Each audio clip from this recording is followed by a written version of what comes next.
Hey everybody, today we're going to take a look at some polling on some different issues in some different states. But first, we're going to take a quick look at this Michigan primary. That is actually today for the Democrats and partially for the Republicans. And there's not really expected to be any upsets on either side, but there's still a couple of storylines to follow. This sentence here sums it up for the Republicans. The Michigan GOP, engulfed in a leadership crisis, is using a hybrid nominating process that includes a weekend convention to allocate most of its delegates. There is an intra-party state leadership dispute amongst Michigan Republicans. It's kind of complicated, and I don't really find it to be that interesting. If you're really interested, you might want to look more at this or click on some of these other links, but the Michigan GOP doesn't really look all that strong right now. That could be something else that helps Democrats in the general election, or in the end, it just might not have much impact. So I guess they're going to split some of their delegates over 2 different days and 2 different nominating processes. There's a primary and a state-run convention. It's clearly a mess, but in this particular election, given Donald Trump has such a massive lead, it looks like the chaotic infighting is going to be lost in an otherwise uncompetitive primary. Let's glance at the aggregate polling on Real Clear Politics. There's not a ton, but they both show Trump over 70%. Nikki Haley's at 24%. Maybe Haley does go up a little bit since South Carolina, but it's clear this looks like it's going to be Trump's best state yet. And the Rust Belt overall is pretty much where Trump tends to do his best. Now on the other side, with the Democrats, Biden's going to win. There's no question about that, but there is a little bit of a storyline where some primary voters might vote uncommitted as a way to protest Biden. Here Whitmer says she expects a sizable protest vote against Biden. Even if there is somehow a 10 or 20% protest vote, I think it will be talked about for a few days, but then it'll mostly fade into the background. Let's take a look at this polling. Most of them are outdated, except for the recent one from Emerson, and there Biden is up 70. So it's something to take a look at, but again, it's February. A lot of this could easily just be completely forgotten about for the general election. So let's talk about that general election and take a look at the polling. Emerson does have a new Michigan poll out, and I get it, some people don't care for Emerson. Either way, here's what we're looking at. Trump is up 2 points, 46 to 44. If you take a look at the previous polls, just last month Trump was up 6, 47 to 41. So it's narrowing up a little bit, but still, back in 2016 and in 2020, Trump led in very few of these polls at any point in time. There's still 10% that are undecided, and I would guess most of those are Democrats that are not enamored with Biden at the current moment, but in the end, in 6 months, most of them are going to come around and support Biden. Some of them might stay home, but this is going to be a narrow state either way. Here's some more Michigan data. Union households favor Biden, but by a closer margin than in 2020. Michigan is a key Rust Belt state with a lot of union voters. Usually union voters are associated with the Democrats. Trump has made some inroads over the past couple of cycles. If we scroll down here and take a look at what the support is just amongst union voters, 50% go to Biden, 41% go to Trump. And if you look at the approval ratings, Biden's approval overall is at 38, 59 disapprove. With just union households, it's 46 approve, 52 disapprove. And they also have Trump's favorables to compare that with. Trump also very unpopular, 52% negative overall, and 57 with union households. So that's Michigan, but we've also got an updated Wisconsin poll from Emerson. Here Trump is at 45, Biden is at 42. This time Trump actually has the lead compared to the previous poll in January. Biden was up 1 in that, now Trump is up 3, still 12% undecided. Independent voters break for Biden, 41 to 35. If you break it down by age, this shows that Trump is even winning over voters under 30, 39 to 37, but there's 25% undecided. Again, younger voters usually vote with the Democrats. My assumption is a lot of those voters are just disillusioned with Biden. Some are going to stay home, but in the final week or 2 of the election, I would guess a lot of those are going to end up coming home to Biden. With the older demographic groups, it's closer, but Trump generally has an edge, except voters 30 to 39. We've also got a U.S. Senate poll here. They polled Republican Eric Hovde going up against Tammy Baldwin. Baldwin leads by 7, 46 to 39, 15% undecided. Hovde already ran in 2012. He lost in the primary. He's a business guy who's not in politics. Right now, I think it's going to be tough to imagine him taking down Baldwin, but you never know, maybe something completely crazy happens, like Baldwin loses in the Senate,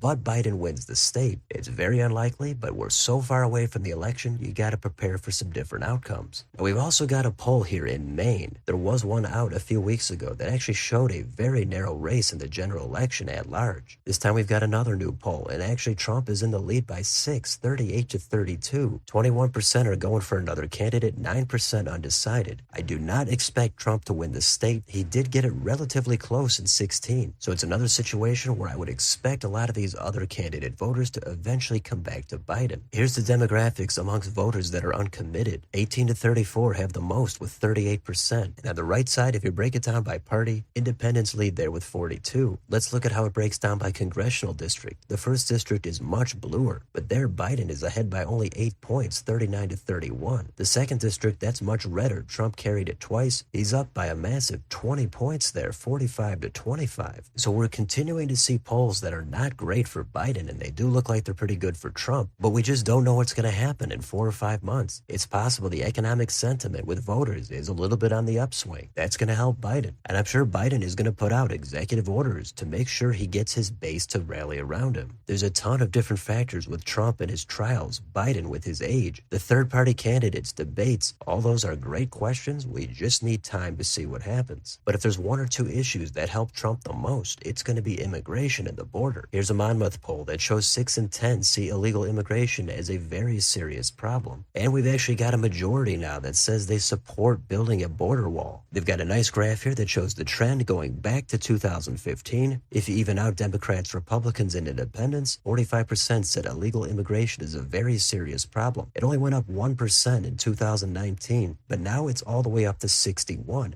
It's 91 with Republicans, 58 with independents, and it's up with Democrats to 41. And those are just the amount that say it's very serious. 84% say it's very or somewhat serious. So this is a major concern for voters. I don't think it's just going to go away in the next few months. Not everybody who thinks it's a critical concern supports Trump, but this is going to be an issue that Trump hopes does not go away so he can benefit politically and come in and try to solve it. If you go down just a little bit further, they do ask, do you favor or oppose building a wall along the U.S. border with Mexico? They haven't really asked any in the past 5 years, but now it does show majority, 53 support, 46 oppose. There's a few more immigration questions if you want to scroll down here and take a look. Of course, as always, the links will be down below in the description. The last thing we're going to take a look at here is another issue that's going to favor the Democrats. Here's the headline: Republican opposition to birth control could alienate voters. Almost everybody would agree that abortion has helped the Democrats, but now we're talking about contraception and frozen embryos. Whatever the specifics are, it's going to be an issue that's ultimately going to help Democrats. So there's going to be some single issue voters out there that are going to purely vote on this, but there's other issues. Some are purely going to vote about crime or immigration. Both sides have a few things they can cling to and hope that's going to put them over the top in November. If you're the Republicans, you can't think that just because the polling right now shows Trump ahead pretty much across the board in most of the states, that it's going to stay the same for the next 8 months. And if you're the Democrats, you can't only say abortion and special election results means you're headed on a path to a win. Neither side is going to show any weakness, but there are some concerns for both sides to take a look at. Everything surrounding Biden and Trump matters, but also the down-ballot races are just as vital. So that's a glance at Michigan and some midweek polling on some different issues in different states. So let me know in the comments, what do you think about Michigan? Is the Republican infighting a major turnoff? How much of a protest vote is there going to be for Biden? Are these leads going to hold for Trump in the general election? And what about immigration and reproductive issues? How are voters going to react? Let me know down below. On your way out, don't forget to like, share, and subscribe. Join if you'd like to support the channel. Thank you for watching, and I'll see you on the next video.